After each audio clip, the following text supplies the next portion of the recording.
Hi friends, welcome back to my channel. ಹೇಗಿದ್ದೀರಾ ಎಲ್ಲರೂ? Hope ಎಲ್ಲರೂ ಚೆನ್ನಾಗಿದ್ದೀರಾ ಅಂತ ಭಾವಿಸ್ತಾ ಇವತ್ತಿನ ವಿಡಿಯೋನ ಸ್ಟಾರ್ಟ್ ಮಾಡೋಣ ಫ್ರೆಂಡ್ಸ್. ಇವತ್ತಿನ ವಿಡಿಯೋ ಏನಪ್ಪ ಅಂದರೆ ಅಂಗನವಾಡಿಯ ನ್ಯೂ ಗೈಡ್ಲೈನ್ಸ್ ಬಗ್ಗೆ ನೋಡೋಣ.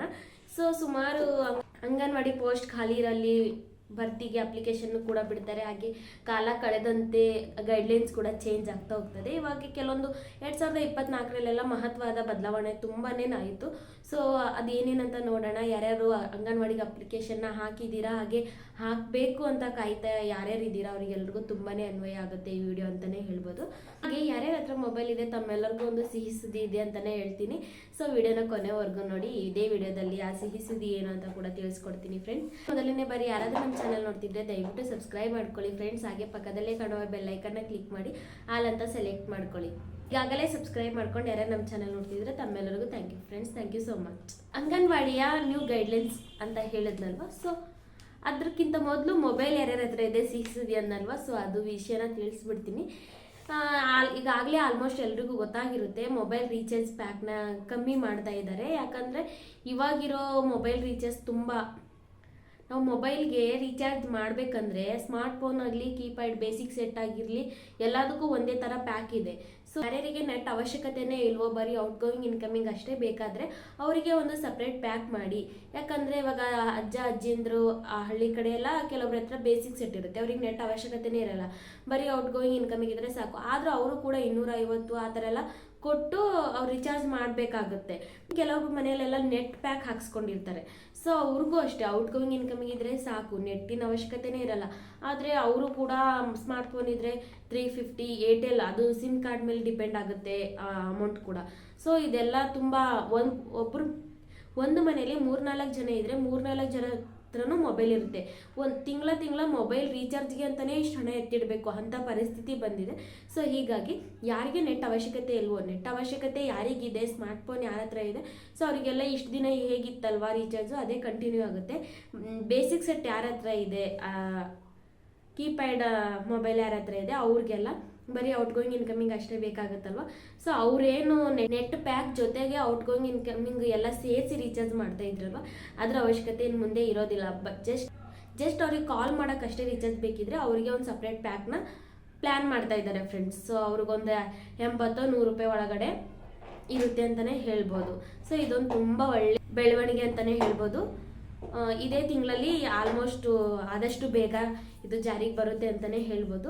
ಹೋಪ್ ಎಲ್ರಿಗೂ ಇಷ್ಟ ಆಗಿದೆ ಈ ಮಾಹಿತಿ ಅಂತ ಭಾವಿಸ್ತೀನಿ. ಆ್ಯಂಡ್ ಅಂಗನವಾಡಿ ವಿಚಾರಕ್ಕೆ ಬರೋದಾದರೆ, ಅಂಗನವಾಡಿ ವೇಕೆನ್ಸಿಗಳು ಖಾಲಿ ಆಗುತ್ತೆ, ಭರ್ತಿ ಆಗುತ್ತೆ. ಆದರೆ ಕಾಲ ಕಳೆದಂತೆ ಮಾನದಂಡಗಳು, ಅಂಗನವಾಡಿಯ ನ್ಯೂ ಗೈಡ್ಲೈನ್ಸ್ಗಳು ಆಗಾಗ ಬದಲಾಗ್ತಾನೆ ಇರುತ್ತೆ ಫ್ರೆಂಡ್ಸ್. ಕಳೆದ ವರ್ಷ ಕೂಡ ತುಂಬ ಮುಖ್ಯವಾಗಿ ಬದಲಾವಣೆಗಳೆಲ್ಲ ಆಯಿತು. ಅದ್ರ ಬಗ್ಗೆ ಎಲ್ಲ ನೋಡೋಣ. ಆ್ಯಂಡ್ ಗುಜರಾತಿನಲ್ಲಿ ಹೈಕೋರ್ಟ್ ತೀರ್ಪು ಕೊಡ್ತಲ್ವಾ, ಅಂಗನವಾಡಿ ವರ್ಕರ್ಸ್ಗಳನ್ನೆಲ್ಲ ಸರ್ಕಾರಿ ನೌಕರರೆಂದು ಪರಿಗಣಿಸಬೇಕು. ಹಾಗೆ ಅವ್ರಿಗೆ ಸ್ಯಾಲ್ರಿ ಕೂಡ ಜಾಸ್ತಿ ಮಾಡ್ತು. ಅಂಗನವಾಡಿ ವರ್ಕರ್ಸ್ಗಳ ಗೌರವಧನ ಕೂಡ ಹೆಚ್ಚಳ ಮಾಡ್ತು ಗುಜರಾತ್. ಅದಾದ ನಂತರ ಗುಜರಾತಿನಲ್ಲಿ ತೀರ್ಪು ಕೊಟ್ಟ ನಂತರ ಅಂಗನವಾಡಿ ಹುದ್ದೆಗಳಿಗೆ ಮಹತ್ವವಾದ ಬೇಡಿಕೆ ಬರ್ತಿದೆ ಅಂತಲೇ ಹೇಳ್ಬೋದು. ನಮ್ಮ ಕರ್ನಾಟಕದಲ್ಲಿ 69,919 ಕೇಂದ್ರಗಳಿದಾವೆ, ಅಂಗನವಾಡಿ ಕೇಂದ್ರಗಳಿದಾವೆ ಫ್ರೆಂಡ್ಸ್. ಅದರಲ್ಲಿ 46,315 ಕಾರ್ಯಕರ್ತರ ಹುದ್ದೆ ಇದೆ. ಅದೇ ರೀತಿ 28,443 ಸಹಾಯಕಿಯರ ಹುದ್ದೆಗಳಿದಾವೆ ಫ್ರೆಂಡ್ಸ್. 2024 ಡಿಸೆಂಬರ್ 18ನೇ ತಾರೀಕಿನವರೆಗೆ ಸಹಾಯಕಿಯರ ಹುದ್ದೆ ಎಷ್ಟು ಖಾಲಿ ಇತ್ತು, ಕಾರ್ಯಕರ್ತರ ಹುದ್ದೆ ಎಷ್ಟು ಖಾಲಿ ಇತ್ತು ಅಂತ ನೋಡೋದಾದ್ರೆ, ಸಹಾಯಕಿಯರ ಖಾಲಿ ಇರುವ ಹುದ್ದೆ 11,476 ಹುದ್ದೆಗಳು ಖಾಲಿ ಇದ್ದವು. ಹಾಗೆ ಕಾರ್ಯಕರ್ತೆಯರದು ನೋಡೋದಾದ್ರೆ 3,604 ಹುದ್ದೆಗಳು ಖಾಲಿ ಇದ್ವು ಫ್ರೆಂಡ್ಸ್. 2024 ಡಿಸೆಂಬರ್ 18ನೇ ತಾರೀಕುವರೆಗೆ ಇರುವ ಪೋಸ್ಟ್ಗಳಿಗೆ ಅರ್ಜಿನ ಹಾಕಿದಾರಲ್ವಾ, ಇನ್ನು ಹಾಕಿದರೆ ಕೆಲವು ಕಡೆ ಕರೆದಿದ್ದಾರೆ. ಅವಕ್ಕೆಲ್ಲ ಏನಪ್ಪ ಅಂದರೆ ಮಾರ್ಗಸೂಚಿ, ಕೆಲವೊಂದು ಮಾನದಂಡಗಳೆಲ್ಲ ಬದಲಾವಣೆಯಾಗಿದೆ. ಅಂಗನವಾಡಿ ಖಾಲಿ ಇರೋ ಭತ್ತೆಗೆ ಅಪ್ಲೈನ ಮಾಡ್ತಾರೆ. ಆಯಿತು, ಕಾರ್ಯಕರ್ತೆಯರಿಗೆ PUC ಆಗಿರಬೇಕು, ಸಹಾಯಕಿಯರಿಗೆ SSLC ಆಗಿರಬೇಕು. ಅದೇ ಥರ ಇವಾಗ 1-2 ಮಹಿಳೆಯರು ಕಾರ್ಯಕರ್ತರಿಗೆ ಪೋಸ್ಟಿಗೆ ಅಪ್ಲೈ ಮಾಡಿದಾಗ ಇಬ್ಬರದು ಪರ್ಸೆಂಟೇಜ್ ಒಂದೇ ಇರುತ್ತೆ. ಅದೇ ರೀತಿ ಆ ರೀತಿ ಇದ್ದಾಗ ಅವರ ವಯಸ್ಸು ಚೆಕ್ ಮಾಡ್ತಾರೆ. ವಯಸ್ಸು ಕೂಡ ಒಂದೇ ಥರ ಇದ್ದಾಗ ಆ ಮಹಿಳೆ ವಿಧವೆನ, ವಿಚ್ಛೇದನ ಪಡೆದಿರೋ ಮಹಿಳೆನ, ಅಥವಾ ರೈತ ಆತ್ಮಹತ್ಯೆ ಪತ್ನಿನ, ಅಥವಾ ಮಾಜಿ ದೇವದಾಸಿಯರ ಮಗಳ, ಈ ಥರ ಚೆಕ್ ಮಾಡ್ತಾರೆ ಫ್ರೆಂಡ್ಸ್. ಮೊದಲು ಹೇಗಿತ್ತು ಅಂತಂದರೆ ಈ ಥರ ಎಲ್ಲ ಕ್ಯಾಟಗರಿಗೆ ಬಂದರೆ ಅವರಿಗೆ ಒಂದು ಬೋನಸ್ 5 ಅಂಕಗಳಾಗಿ ಕೊಡ್ತಾ ಇದ್ರು. ಆದರೆ ಇವಾಗ ಜಾರಿ ಬಂದಿರೋ ನ್ಯೂ ಗೈಡ್ಲೈನ್ಸ್ ಪ್ರಕಾರ ಈ ಥರ ವಿಚ್ಛೇದನ ಆಗಿರ್ಬೋದು, ವಿಧವೆ ಆಗಿರ್ಬೋದು, ಮಾಜಿ ದೇವದಾಸಿಯವರ ಮಗಳು ಆಗಿರ್ಬೋದು, ಆತ್ಮಹತ್ಯೆ ರೈತ ಪತ್ನಿ ಆಗಿರ್ಬೋದು, ಸೊ ಈ ಥರ ಕ್ಯಾಟಗರಿಯಲ್ಲಿದ್ದರೆ ಅವರಿಗೆ ಮೊದಲ ಆದ್ಯತೆ.